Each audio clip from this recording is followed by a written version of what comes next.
now. Okay. All right. So we are back in Senate Judiciary. It's still February 20th, and we're on S-186, and we have the Defender General here with us. Yes, I'm Matt Valerio. I'm the Defender General. The two ways I can kind of go about this. One is I could go through a bunch of thoughts about why my office doesn't like this so much. But I almost want to jump to the conclusion more and give you a suggestion before I talk about the bill specifically. I think that sounds good. I'm wondering if your conclusion might be the same suggestions we've got. Like, so that'll, yeah, that's yeah. I don't know what your suggestions were, but there's a group of juvenile justice stakeholders who get together periodically. It's been in existence since 2016, and it includes DCF, DOC, Defender General, State Attorneys and Sheriffs, Attorney General's Office, the court, victims advocates, some other interested parties. And typically this kind of proposal is something that would be looked at by that group. It's not statutorily created, but that group was created around 2016, and it was convened to deal with like the raise the age stuff. But it deals with other things somewhat regularly when they get together. Lindy Boudreau at DCF, I guess, is the person who sort of convenes it and gets everybody together. Marshall suggests to me that this is the kind of thing that would typically be reviewed by that group, and that it's the kind of thing that in his view should be, because it gets everybody in the room together, they talk about it and try to figure out, one of the things that I read it and I'm like, what are they trying, what problem or issue is trying to be solved here? I'm unaware of the problem, if there is a problem. So I asked Marshall, do you know? And he didn't know. And so it might be good, rather than me, I can go through all the reasons why maybe this isn't such a good idea, but that group may have more insight than I would. I see that you're one of the sponsor of the bill. I'm sure you can tell me what you had in mind. Yeah. However, maybe you should tell that committee, and then groups. I guess whatever group of people who get together and talk about things, because they have all the various interests in there,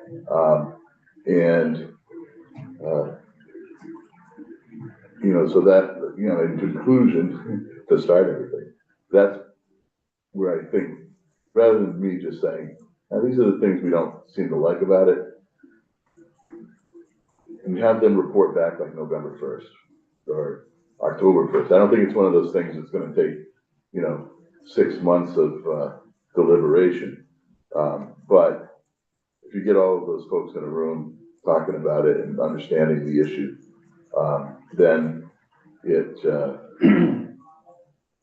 better than me just, I think, going through the details of this and why we think it might not be the best idea, because there might be able to address whatever the issue is either in this way or in another way, and it becomes a consensus bill as much as anything.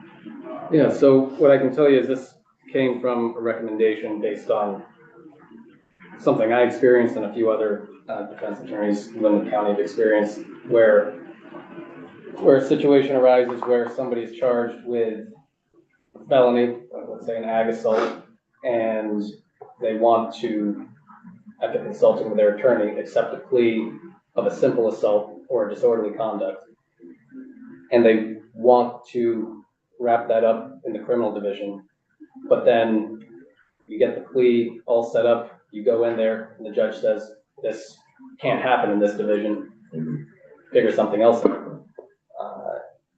that's the problem that it's trying to address. The recommendation that we got earlier was to make it so that this would only apply to lesser included offense and that there's a nexus of conduct, so that somebody who is in that ag assault to the simple assault situation isn't also going to have other charges that are completely unrelated hanging over their head in some way by using this language. And then there was a technical recommendation made by Kim that I don't think I'd be able to re-articulate in the same way, but to cover one issue, I don't know if you want to repeat again what that was. Well, just for the record, Kim McManus, Department of State Attorney and Sheriffs. I just noted, Defender General, that the way it's worded could be read as you could only plea to an offense other than the one that you were brought into court for, and I just didn't want it. If the idea is to give the juvenile and their defense attorney some more choice in how they're resolving the case, I didn't want that to unintentionally take away potentially that pleading to the charged offense might be part of the resolution. This is actually interesting because we've been here before. There was a period of time during the Dean administration when I was very first Defender General, he appointed me first, and 2 in 5 males between the age of 16 and 25 were under the supervision of the Department of Corrections. Why? Because we had furnishing and possession of malt beverage as a crime that was on the books at the time, and the legislature gave a choice. Basically, you could go to diversion and do a program they had set up at diversion for these folks, young people, or you could say, I'm going to plead to the criminal charge, and a large majority of them said, I don't care about the criminal charge, I'll just take the conviction. And unfortunately, that also ended up in a suspension of their driver's license, which then led to a ballooning of DLS charges. The whole point of this is not like what happened there. Juveniles, when they're making these decisions, it's not so much the more difficult crimes, the more severe crimes, but it's an easy way out to say, I'll just plead to the criminal charge. And it's not even in their best interest, but they just see it as it's quick, it's over, I don't have to screw around with diversion and do the things that I need for like substance abuse education or whatever in that particular case. But it had these collateral consequences in the system where it is particularly for the more minor charges, but that it was easier just to eat the misdemeanor without any regard for the collateral consequences, as opposed to having the case, you have to do some work and not end up with a charge, but ending up in juvenile court in this situation, or in that case going to diversion, where down the road they wouldn't have a criminal record, they wouldn't have their license suspended, they would have been, kind of good to go, but it had this ballooning effect on the system, and we got this whole group of young males, basically, who over a 5 to 10 year period during the Dean administration, if you remember, he was around for 11 and a half years, and it all came about in the early part, 1991, I think, when we changed, and Senator Norris would probably remember this, we changed the DUI laws. That's when we reduced like the DAC from 0.10 to 0.08. We created the civil suspension procedures. We did a bunch of different things at that time, and at the same time, it was that. And when juveniles are trying to make these decisions, they think about historically, and they did in that case. How do I get this over with as quick as possible and get the hell out of here? Which is not always in their interest, either legally or personally, but they don't think that far ahead. So, you know, one of the concerns about the bill, just as a matter of policy, is that it puts that decision-making in the hands of people who are not really mature enough to make that decision. And traditionally, judges make that decision. You know, they decide which way it's gonna go. So this is part of the discussion that, like I said, without going through the details of the bill, the discussion of the policy is something that I think this group of stakeholders might have some legitimate input on. And I'm not saying it's the wrong thing necessarily to do, but there might be safeguards to it, or, you know, a judge might have to make specific findings to agree that whatever is going to be pled in the criminal case is, you know, kind of in the interests of either resolving the case, this juvenile, that it doesn't do any harm to the juvenile, those kinds of things. Criminal records, as you know, in our state, we do have sealing and expungement that seem to constantly be under attack at some level. And, you know, getting a criminal record even for something minor can have some pretty severe consequences down the road, even if you can't foresee them at the time. So, you know, the suggestion really of the office is, as it sits, they're not too keen on it, and they didn't understand what the problem was. I understand what you're saying now. But our experience with making those choices in the way that, you know, in the past, and I haven't had to talk about that. It's such a huge number. I was stunned that like 40% of people ended up on probation with the Department of Corrections because they picked up violations along the way with these minor charges. In any event, you know, it's kind of one of these things where once you're in the system, it's hard to get out of the system until you hit your early 40s. And that when we followed a big bump, like this kind of lump of cases that were the Dean Administration alcohol and DLS cases that were just flowing through the system as people picked up other violations along the way. And a lot of what like Justice Reinvestment 1 was about was ways to prevent that and keep those people out of the system. This might be kind of going back to, has the potential to do that, but I'm not going to tell you sitting here today that the stakeholders committee, if they took a look at it, would come to the same result. They might say, well, maybe we tweak this a bit, or there's a way to do this that satisfies all of those interests, and particularly the best interests of those individuals making the decision at the time. So, I guess comment and maybe a question. I mean, I get where you're coming from with, you know, juveniles wanting to wrap things up and move on, and I think also often applies to adults too sometimes, but. And the lawyers. What was that? And the lawyers. Yes, yeah.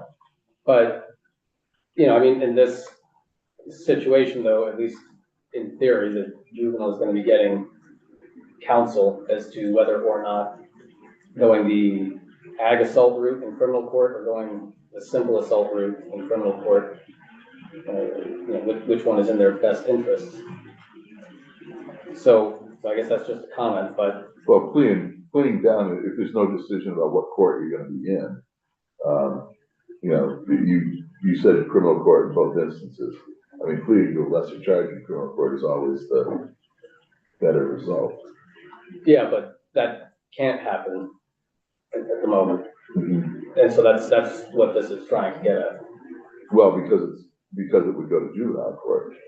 Is that what you see? That's where the confusion. Yeah, it would go either youthful offender or the plea agreement can't happen is the issue. If the kid wants to take the misdemeanor charge. you're trying to say that, say the case was in criminal court right now, and like the kid was found like not eligible for youthful offender or whatever, you can't take lesser included, you can't plead to something different? That was my understanding. That's not true. And I can say that unequivocally. So then if they are eligible for youthful offender, I mean, Well, let's assume they aren't eligible for youthful offender. Then it's treated as a regular criminal case in adult court, and they can do whatever they need to do. Go to trial, file motions, plead to a lesser offense, enforce any of their due process rights that are existent to anyone.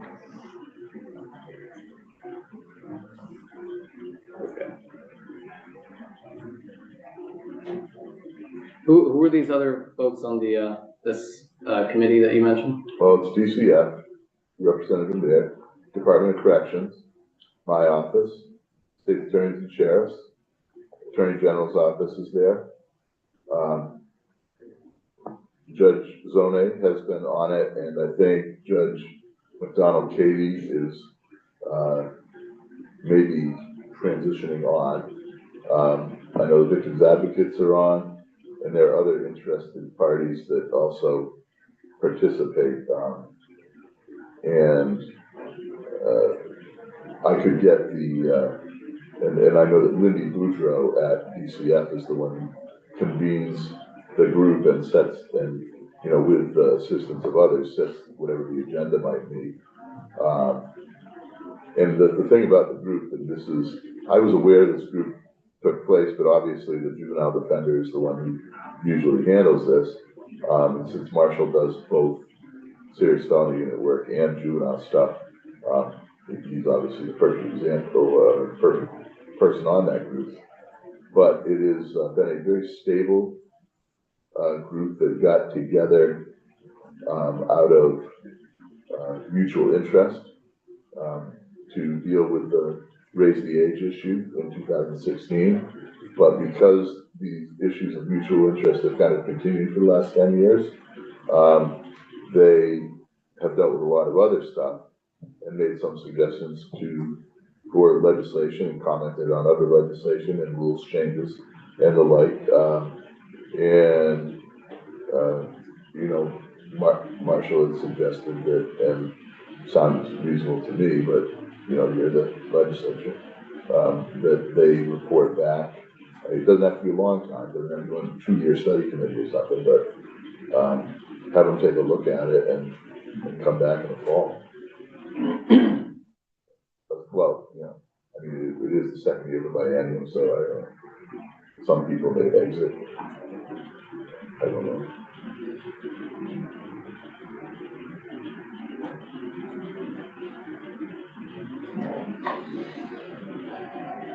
Well, I think we'll put a few of these folks on the agenda to at least hear from them, and then determine, after we get some changes that were proposed, we'll hear from them and then make a determination if it really is something that needs to go to a study or if it's straightforward enough. You know, and if this is the kind of, if this bill as it sits you want it to go forward, I'm happy to come back and read all the reasons why as it sits it might not be the best idea.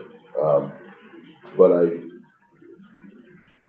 need to understand kind of the policy of like what was driving it. And I think I do understand that. And now, I also think there might be some misconceptions about what is driving the policy. But might not be the way to go, but there might be a way to satisfy all of the interests, you know, what you're concerned about and the interests of others who are commenting on it. Yeah, that makes sense. I mean, we'll be getting some changes here, which, you know, I wouldn't want you to come in and comment on the bill as introduced. We're going to be getting some changes that I think will clarify it a little bit more. Yeah, that makes sense. But I can let you know when we get the new version and then see what we can do moving forward from there. Committee, any questions from that? Just a quick one, do they have an official name for this committee, or? They just call themselves the Juvenile Justice Stakeholders Group, and they've been getting together, like I said, for 10 years, but it's not a legislatively created committee or a committee of the court or anything else. It is informal, but it's pretty stable and pretty active around juvenile justice and youthful offender type policy.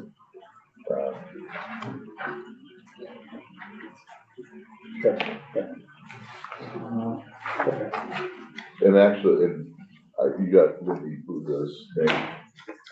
Yeah, So, Lindy? yeah, Lindy and Budra, B-O-U-D-R-E-A-U. One more question Sure. on a different topic. I know this is short notice. We are taking up 193 in about 10 minutes or so. Any chance you can stick around for one particular question? Yeah. It's gone through a few changes at this point. Will you be free and available? Is that possible?